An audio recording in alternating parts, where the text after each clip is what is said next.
Rhinoceros are some of the most endangered species in the world. They're poached for their horns, which have been used primarily in Asian countries as a traditional medicine and status symbol.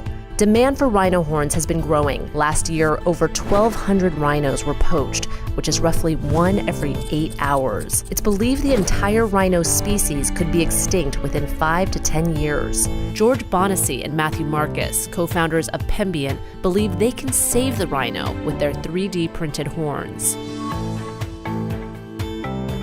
This is a 3D printed rhinoceros horn that would be virtually identical to a real rhino horn? Exactly. Their horns go for $60,000 a kilogram. So this is more expensive than cocaine? Exactly, yes.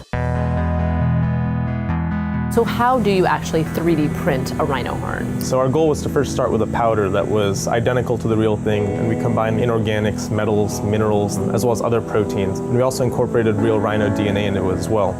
And then from there we were thinking, how can we get this into chunks and then eventually bigger and bigger shapes that will resemble a real rhino horn? And we ended up kind of designing our own 3D printer, using our powder to really build up an actual horn. So are you saying that your 3D printed horn is virtually the same as a real horn in shape, size, structure? Yes, yes. We took it to a lab and had them test it. It would come back as rhino horn. Or we did a DNA test, it would come back as from a rhino.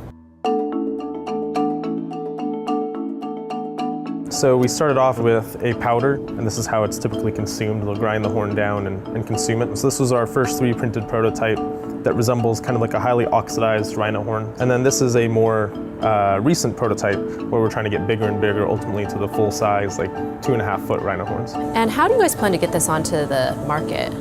So we're planning on going through partnerships with existing companies, both supplement companies, cosmetics companies. A lot of the poachers in Africa that are doing the killing, they're doing it because they're very poor, and killing one rhino would feed your family for years potentially.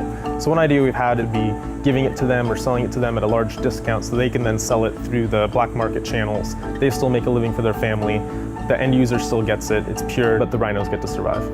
There are those critics out there who have said that this might actually do more harm than good. It's a noble idea, but it might actually legitimize this idea that it is an actual medicine or increase demand for it. If we can basically fill the supply with an identical product at a cheaper price, it's going to decrease the price for the product, and therefore there's going to be less incentive to poach. Why would you risk your life and go and kill a rhino and make a species extinct when you can go buy it from a store for 1/10 the price? Just going over to Vietnam and telling people to stop doing it, that alone is not going to help. You also need an alternative. It would be like if someone came to the United States and said, cutting down Christmas trees at Christmas time is stupid, like there's no purpose. Rhino horn is really just a traditional thing you do.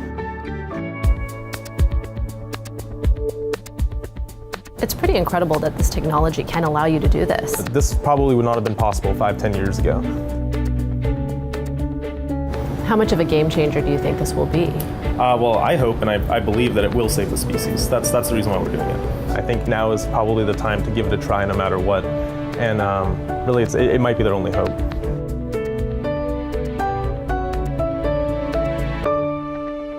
Be sure to watch this next episode of Seeker Stories. There are some people who say that what you're suffering from is not a condition, it's an affliction, it's in your head. How does that make you feel?